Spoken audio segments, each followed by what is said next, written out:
ಇವರ ಲೀಡರ್ಗಳು ಮತ್ತು ಮುಖಂಡರುಗಳು ಮತ್ತು ಎಲ್ಲ ಸಂಘ ಸಂಸ್ಥೆಯ ಇದು ನಮ್ಮ ಏನು ಬ್ಯಾಂಕ್ ಮೆಂಬರ್ಗಳು ಸದಸ್ಯರುಗಳು ಅವರು ಕೂಡ ಬಂದಿದ್ದಾರೆ.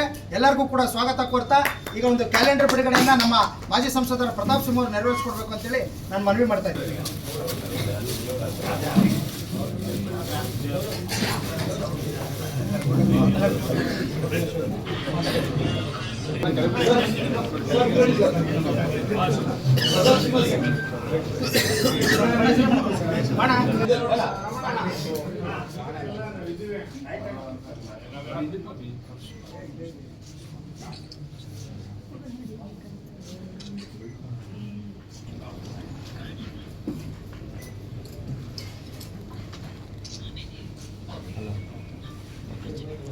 ನಾನು ಸ್ವಾಗತವನ್ನು ಬಯಸ್ತೇನೆ. ಹಾಗೂ ನಮ್ಮ ಎಸ್ ಸಿ ಮೋರ್ಚಾದ ನಗರ ಅಧ್ಯಕ್ಷರಾದಂಥ ನಮ್ಮ ಶೈಲೇಂದ್ರ ಅವರಿದ್ದಾರೆ, ಅವ್ರಿಗೂ ಕೂಡ ಸ್ವಾಗತವನ್ನು ಬಯಸ್ತೇನೆ. ನಮ್ಮ ಮಾಜಿ ನಗರ ಪಾಲಿಕೆ ಸದಸ್ಯರಾದಂಥ ಪ್ರಶಾಂತ್ ಗೌಡ್ರು ಇದ್ದಾರೆ, ಅವ್ರಿಗೂ ಕೂಡ ಸ್ವಾಗತವನ್ನು ಬಯಸ್ತಾ ಇದ್ದೀನಿ. ನಮ್ಮ ವಸಂತ ಮನೀಶ್ ಅವರಿದ್ದಾರೆ, ಅವ್ರಿಗೂ ಕೂಡ ನಾನು ಸ್ವಾಗತವನ್ನು ಬಯಸ್ತಾ ಇದ್ದೀನಿ. ನಮ್ಮ ಎಲ್ಲರನ್ನೂ ಸ್ವಾಗತವನ್ನು ಮಾಡಿದಂತಹ ನಮ್ಮ ಬಿಜೆಪಿಯ ಮಂಡಲ ಅಧ್ಯಕ್ಷರು ಯುವ ಮುಖಂಡರಾಗಿರುವಂತಹ ದಿನೇಶ್ ಗೌಡರನ್ನು ಕೂಡ ಈ ಕಾರ್ಯಕ್ರಮಕ್ಕೆ ಸ್ವಾಗತಿಸಿದ್ದಾರೆ.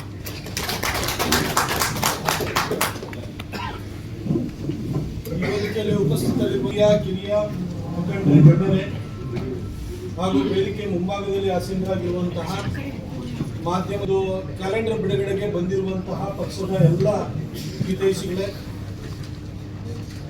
ಪ್ರತಿ ವರ್ಷ ಡಿಸೆಂಬರ್ ಕಡೆವಾರ ಬಂತು ಅಂತ ಹೇಳಿದ ಕೂಡಲೇ ಕ್ಯಾಲೆಂಡರ್ಗಳು ಸಿದ್ಧವಾಗಿ ವಿವಿಧ ಸಂಘ ಸಂಸ್ಥೆಗಳು ಮಾಡ್ತವೆ, ಸರ್ಕಾರಿ ಮುದ್ರಣ ಮಾಧ್ಯಮನೂ ಕೂಡ ಮಾಡುತ್ತೆ, ಹಾಗೆ ಕಂಪನಿಗಳಲ್ಲೂ ಕೂಡ ಕ್ಯಾಲೆಂಡರ್ಗಳನ್ನು ಸಿದ್ಧಪಡಿಸ್ತಾರೆ. ನಾನು ಮೂಲತಃ ಒಬ್ಬ ಪತ್ರಕರ್ತನಾಗಿದ್ದವನು, ಹಾಗಾಗಿ ನಮ್ಮ ಪತ್ರಕರ್ತ ಮಿತ್ರರು ಕೂಡ ನಮ್ಮ ಪ್ರೆಸ್ ಕ್ಲಬ್ ಇಂದನೂ ಮಾಡ್ತೀವಿ. ಹಾಗೆ ನಮ್ಮ ಫೋಟೋಗ್ರಾಫರ್ಸ್ ಅಸೋಸಿಯೇಷನ್, ಫೋಟೋ ಜರ್ನಲಿಸ್ಟ್ ಅವರು, ಫೋಟೋಗ್ರಾಫರ್ಸ್ ಅಂತ ಹೇಳೋಂಗಿಲ್ಲ, ನಮ್ಮ ಅವರು ಕೂಡ ನಮ್ಮ ಜೊತೆ ಕೃತಿಯಲ್ಲಿ ಸಮಾನವಾಗಿ ಭಾಗಿಯಾಗಿರ್ತಾರೆ. ನಮ್ಮ ಎಲ್ಲ ಫೋಟೋ ಜರ್ನಲಿಸ್ಟ್ಗಳು ಕೂಡ ಅವರ ಕೈಚಳಕದಿಂದ ತೆಗೆದಿರುವಂಥ ಅದ್ಭುತ ಚಿತ್ರಗಳನ್ನು ಪ್ರಕಟ ಮಾಡಿ ಕ್ಯಾಲೆಂಡರ್ಗಳನ್ನು ನಾವು ಬಿಡುಗಡೆಯನ್ನು ಮಾಡ್ತೀವಿ. ಹೀಗೆ ಕ್ಯಾಲೆಂಡರ್ನ ಬಿಡುಗಡೆ ಮಾಡುವಂಥದ್ದು ಬಹಳ ವರ್ಷಗಳಿಂದಲೂ ಕೂಡ ರೂಢಿಗತವಾಗಿ ಬಂದಿದೆ. ಹಾಗೆ ನಿನ್ನೆ ನಮ್ಮ ಡಾಕ್ಟರ್ ಅಶ್ವಥ್ ನಾರಾಯಣ ಅವರು ಮಾಜಿ ಉಪಮುಖ್ಯಮಂತ್ರಿಗಳು ಬಂದಿದ್ದರು. ಅವರ ಒಂದು ಸ್ನೇಹ ಬಳಗದಿಂದಲೂ ಕೂಡ ನೆನ್ನೆ ಒಂದು ಕ್ಯಾಲೆಂಡರ್ನ ಬಿಡುಗಡೆ ಮಾಡೋದು. ಹೀಗೆ ನಾವು ಯಾರ ಬಗ್ಗೆ ಪ್ರೀತಿ ಅಭಿಮಾನ ಇಟ್ಕೊಂಡಿದ್ದೀವಿ ಅವರ ಹೆಸರಲ್ಲಿ ಕ್ಯಾಲೆಂಡರ್ ಬಿಡುಗಡೆ ಮಾಡುವಂಥದ್ದು ಇಂಥದ್ದೆಲ್ಲ ವಾಡಿಕೆಯಾಗಿ ಬಂದಿದೆ. ಇವತ್ತು ನಮ್ಮ ಚಾಮರಾಜ ಕ್ಷೇತ್ರದಲ್ಲಿರುವಂತಹ, ನಮ್ಮ ಮೈಸೂರಿನ ನಗರದಲ್ಲಿರುವಂತಹ ಕಳೆದ 10 ವರ್ಷಗಳಿಂದ ನನ್ನ ಕೆಲಸ ಕಾರ್ಯಗಳನ್ನು ನೋಡಿದಂತಹ, ಮೆಚ್ಚಿದಂತಹ, ನನ್ನ ಬಗ್ಗೆ ಪ್ರೀತಿ ವಿಶ್ವಾಸವನ್ನು ಇಟ್ಕೊಂಡಿರುವಂತಹ ಎಲ್ಲ ಸ್ನೇಹಿತರು ಸೇರಿ, ನಮ್ಮ ಎಸ್ ಕೆ ದಿನೇಶ್ ಅವರು ಇರ್ಬೋದು, ನಮ್ಮ ಮಂಡಲ ಅಧ್ಯಕ್ಷರಾಗಿರುವಂತಹ ದಿನೇಶ್ ಗೌಡರು ಇರ್ಬೋದು, ಎಲ್ಲ ಸೇರಿಬಿಟ್ಟು ನಮ್ಮ ಮಹಾನಗರ ಪಾಲಿಕೆ ಸದಸ್ಯರಾಗಿರುವಂತಹ ಸತೀಶ್ ಅವರು, ಮತ್ತು ಇದೆಲ್ಲ ವೇದಿಕೆಯಲ್ಲಿ ನಮ್ಮ ಶೈಲೇಂದ್ರ ಅವರು ಬಂದಿದ್ದಾರೆ, ನಮ್ಮ ಪ್ರಶಾಂತ್ ಗೌಡರು, ವನಿತಾ ಮೇಡಮ್ ಇದ್ದಾರೆ, ಮೋನಿಶಾ ಮೇಡಮ್ ಇದ್ದಾರೆ, ಜಗದೀಶ್ ಅವರು ಇರ್ಬೋದು, ರಮೇಶ್ ಗೌಡರು, ಗಿರೀಶ ಪ್ರಸಾದ್ ಅವರು, ಹಾಗೆ ನಮ್ಮ ನಾಗರಾಜನ್ ಅವರು, ನಮ್ಮ ಜೀವಧಾರ ಗಿರಿಧರ್ ಅವರು, ಶಿವಕುಮಾರ್ ಅವರು, ಹಾಗೆ ನಮ್ಮ ಹಿಂದಿನ ನಮ್ಮ ಮಂಡಲ ಅಧ್ಯಕ್ಷರ ಉಪಾಧ್ಯಕ್ಷರಾಗಿರುವಂತಹ ಸೋಮಶೇಖರ್ ರಾಜು ಅವರು, ಹಾಗೆ ಸುಬ್ಬಯ್ಯ ಅವರು, ನಮ್ಮ ಕಿರಣ್ ಬೋಳಾರ್ ಅವರು, ಜಯಪ್ಪನವರು ಕ್ಯಾಲೆಂಡರ್ನ ಹೊರಗಡೆ ತಂದಿದ್ದೀವಿ. ಈ ಕ್ಯಾಲೆಂಡರ್ ಬಿಡುಗಡೆ ಕಾರ್ಯಕ್ರಮವನ್ನು ನಮ್ಮ ಮಾಧ್ಯಮಗಳ ಸಮ್ಮುಖದಲ್ಲಿ ಮಾಡಲಾಗಿದೆ.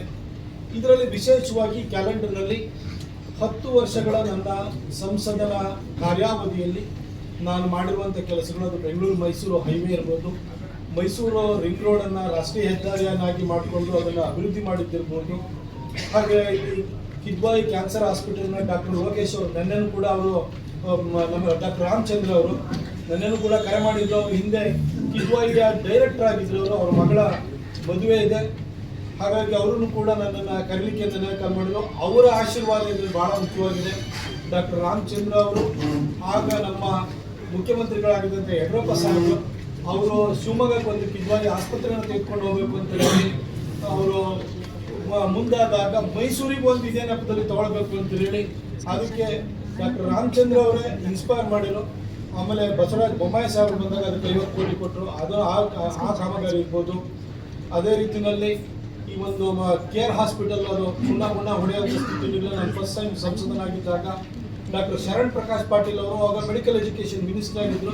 ಅವ್ರ ಜೊತೆ ಒಂದು ಮೀಟಿಂಗ್ ಬಂದು ಸರ್ಕಾರ ಬಂದಾಗ ಬಸವರಾಜ ಬೊಮ್ಮಾಯಿ ಅವರನ್ನ ಮನವೊಲಿಸಿ ತಂದಿದ್ದಿರ್ಬೋದು, ಅಲ್ಲಿ ಬೋನ್ಸ್ ವಾರ್ಡನ್ನು ಮಾಡಿದ್ದಿರ್ಬೋದು, ಹಾಗೆ Mysuru medical college boys and girls hostel 127 crore ಅದನ್ನು ತಂದಿದ್ದಿರ್ಬೋದು, ಒಂದು ಸುಸಜ್ಜಿತವಾದಂಥ ಲೈಬ್ರರಿನ ಅದಕ್ಕೆ ತಂದಿದ್ದಿರ್ಬೋದು, ಹಾಗೆ ಅಲ್ಲಿ MRI ಮಷೀನನ್ನು ಅಳವಡಿಸಿದ್ದಿರ್ಬೋದು, ಹಾಗೆ ಕೋವಿಡ್ ಸಂದರ್ಭದಲ್ಲಿ ಆಕ್ಸಿಜನ್ ನಮ್ಮ ಟ್ಯಾಂಕರ್ಗಳನ್ನು ಅಲ್ಲಿ ಅಳವಡಿಸಿದ್ದಿರ್ಬೋದು. ಹೀಗೆ ಹತ್ತಾರು ಕಾರ್ಯಗಳನ್ನು ಮಾಡಿದ್ದಿರ್ಬೋದು. ಇವತ್ತು ನಮ್ಮ ಎಕ್ಸಿಬಿಷನ್ ಗ್ರೌಂಡಲ್ಲಿ ಸ್ವದೇಶ್ ದರ್ಶನಲ್ಲಿ 80 ಕೋಟಿ ರೂಪಾಯಿ ಅದನ್ನು ತಗೊಂಡ್ಬಂದೆ, ಅದರ ಕಾಮಗಾರಿ ನಡೀತಾ ಇದೆ. ಹಾಗೆ ಯುನಿಟಿ ಮಾಲ್ ಏನಿದೆ ಅದಕ್ಕೆ 193 ಕೋಟಿ, ಅದು ಒರಿಜಿನಲಿ ಬೆಂಗಳೂರಿಗೆ ಸ್ಯಾಂಕ್ಷನ್ ಆಗಿತ್ತು. ಆದರೆ ನಮ್ಮ ಟೂರಿಸಂ ಡಿಪಾರ್ಟ್ಮೆಂಟ್ ಎಲ್ಲ ಅಧಿಕಾರಿಗಳು ನನ್ನ ಜೊತೆ ಭಾಳ ಆತ್ಮೀಯವಾಗಿದ್ದರು. ಅವರು ನನಗೆ ಕೇಳಿದರು, ಬೆಂಗಳೂರಿನಲ್ಲಿ ಜಾಗ ಕಷ್ಟ, ಅಲ್ಲಿ ಮತ್ತೆ ನಮ್ಗೆ ಅದೇನು ಮಾಡೋಕ್ಕೂ ಸರಿಯಾದ ವ್ಯವಸ್ಥೆಗಳಿಲ್ಲ, ನೀವು ಮೈಸೂರಿಗೆ ಅದನ್ನು ಪ್ರಯತ್ನ ಮಾಡಿದರೆ ಬೆಂಗಳೂರಿಗೆ ಸ್ಯಾಂಕ್ಷನ್ ಆಗಿದೆ, ಮೈಸೂರಿಗೆ ತಗೊಂಡೋಗ್ಬೋದು ನೀವು ಅಂತಂದರು. ಅದಕ್ಕೆ ಏನು ಬೇಕು ಅಂದಾಗ 5 ಎಕರೆ ಜಾಗ ಬೇಕು ಅಂದರು. ಎಕ್ಸಿಬಿಷನ್ ಗ್ರೌಂಡಲ್ಲೇ ನಮ್ಮ ಸ್ವದೇಶ್ ದರ್ಶನ್ ಪ್ರಾಜೆಕ್ಟ್ ಏನಿತ್ತು ಅದರಲ್ಲೇ ಆ ಕಡೆ ರ್ಯಾಡಿಸನ್ ಪ್ರೂವ್ ಹೋಗುವಂಥ ರಸ್ತೆ ಅಂದರೆ MG ರಸ್ತೆಯಲ್ಲಿ ಜಾಗ ಕೊಟ್ಟು ಅಲ್ಲಿನ ಮಾರ್ಕೆಟನ್ನು ಸ್ವೇಜ್ ಫಾರಂ ಕಡೆಗೆ 15 ಎಕರೆ ಜಾಗ ಕೊಟ್ಟು ಶಿಫ್ಟ್ ಮಾಡಿ ಆ ಕಡೆಗೆ ಎಂಟ್ರೆನ್ಸ್ ಕೊಡಬೇಕು, ಆ ಥರ ಮಾಡಲಿಕ್ಕೆ ಅಂತ ಅದಕ್ಕೂ 5 ಎಕರೆ ಜಾಗ ಕೊಟ್ಟಿದ್ದಿರ್ಬೋದು. ಚಾಮುಂಡಿ ಬೆಟ್ಟದ ಅಭಿವೃದ್ಧಿಗೆ 46 ಕೋಟಿನ ತಂದಿದ್ದಿರ್ಬೋದು. ಹಾಗೆ ಸಾಫ್ಟ್ವೇರ್ ಟೆಕ್ನಾಲಜಿ ಪಾರ್ಕ್ ಆಫ್ ಇಂಡಿಯಾನ ಮಾಡಿದ್ದಿರ್ಬೋದು. ಇದೇ ಚಾಮರಾಜ ಕ್ಷೇತ್ರದಲ್ಲಿ ಬರುವಂತಹ ರೈಲ್ವೆ ನಿಲ್ದಾಣವನ್ನು 356 ಕೋಟಿನಲ್ಲಿ ಅಭಿವೃದ್ಧಿ ಮಾಡ್ತಾ ಇರುವಂಥದ್ದಿರ್ಬೋದು. ಹೀಗೆ 10 ಹಲವು ಕಾರ್ಯಗಳನ್ನು ಒಳಗೊಂಡಿರುವಂತಹ ಕ್ಯಾಲೆಂಡರ್ನ ನಾವು ಬಿಡುಗಡೆಯನ್ನು ಮಾಡಿದ್ದೀವಿ.